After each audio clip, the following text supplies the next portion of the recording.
indiquées à l'article 3, alinéa 3 et 4 pour ce qui concerne les autres formations, c'est-à-dire les paramilitaires. Dans le cas de l'article 23, le militaire ou assimilé devant assurer la défense est désigné par l'autorité qui a compétence pour désigner les assesseurs et les jurés en jaune coupé. Vous comprendrez que ce texte n'exige pas de formation particulière, que ce texte n'exige pas de diplôme particulier. Reconnaissez donc, mesdames, messieurs les défenseurs, avec humilité, les insuffisances qui peuvent découler de l'absence de formation aux rudiments qui sous-tendent le métier d'avocat. Reconnaissez que vous ne disposez pas de tous les outils adéquats pour défendre un justiciable militaire ou paramilitaire avec la même perspicacité, avec la même dextérité qu'un avocat professionnel rompu à la tâche et ayant, au fil des années, acquis par agrégats successifs une carapace qui lui permet d'affronter les situations les plus inespérées.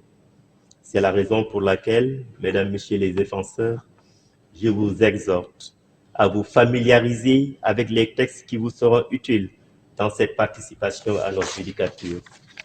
Le commandant Mamadou Biramwan, ici présent, l'officier supérieur Mamadou Dikomba et mon collègue Biram Sen ont co-rédigé un ouvrage très intéressant intitulé « La justice militaire ».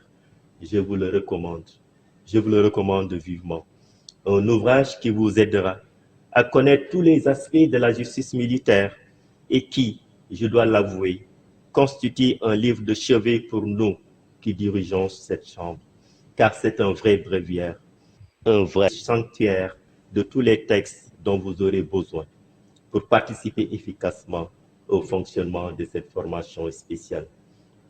Je vous suggère aussi, pour des dossiers nécessitant une certaine technicité, une approche juridique qui requiert l'expertise d'un sachant, n'hésitez pas pour ces dossiers à demander aux justiciables qui vous ont constitué de vous adjoindre un avocat professionnel qui ne va pas se substituer à vous, mais qui constituera avec vous une équipe complémentaire pouvant faire face aux exigences d'une défense efficace des justiciables militaires.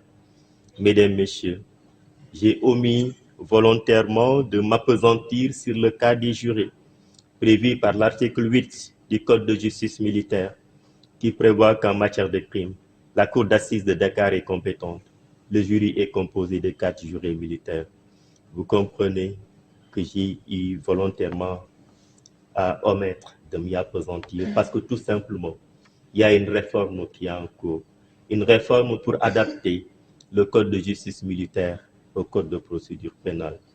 Une réforme qui aboutira inévitablement à l'abolition de cette institution des jurés qui jadis était une spécificité des cours d'assises. Mesdames, Messieurs, vous allez prêter serment tout à l'heure devant nous. Un serment destiné à fixer vos devoirs dans l'exercice de vos responsabilités autour des valeurs de dignité et de loyauté. Vous allez commencer par dire, je le jure. Jurer, c'est s'engager. Jurer, c'est prendre un engagement solennel. C'est décider avec solennité et avec force de respecter un certain nombre d'obligations de faire et de ne pas faire. Il ne s'agit pas d'une simple formalité. Il est bien plus que cela. Le mot serment vient du latin sacramentum de sacrare, qui signifie rendre sacré. Donc, vous devez rendre sacré vos serments. Vous devez le sacraliser, l'avoir toujours en bandoulière pour utiliser votre jargon.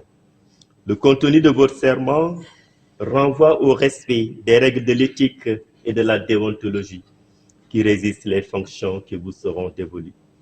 Respect de l'éthique et de la déontologie qui requiert le souci de garder le secret des délibérés, d'avoir à tout moment un comportement mesuré, respectueux et respectable, d'avoir le sens de la mesure, adoptant à tout moment une attitude et un discours qui ne s'écartent pas du convenable, d'allier le savoir-faire au savoir-être, de s'armer de sagesse et de probité morale et intellectuelle, en vivifiant les vertus cardinales de droiture, d'intégrité, d'honnêteté qui régissent vos corps respectifs.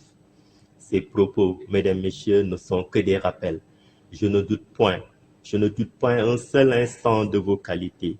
Vous avez été un tout petit nombre à avoir été choisi par votre hiérarchie, parce que tout simplement vous incarnez des valeurs que vos supérieurs ont magnifiées et qui vous valent d'être là aujourd'hui.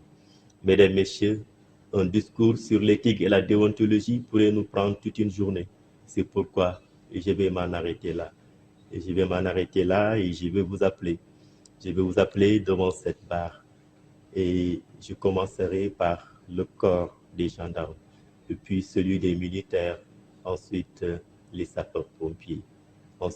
Après, nous prendrons les corps paramilitaires, la police, l'administration pénitentiaire, la douane, les eaux et forêts, les parcs nationaux et le service d'hygiène. Donc, je vais commencer par appeler les assesseurs, les défenseurs et les jurés de la gendarmerie. Colonel Bab Suleiman Sy. Je le jure. Je le jure. Je le jure. Je le jure.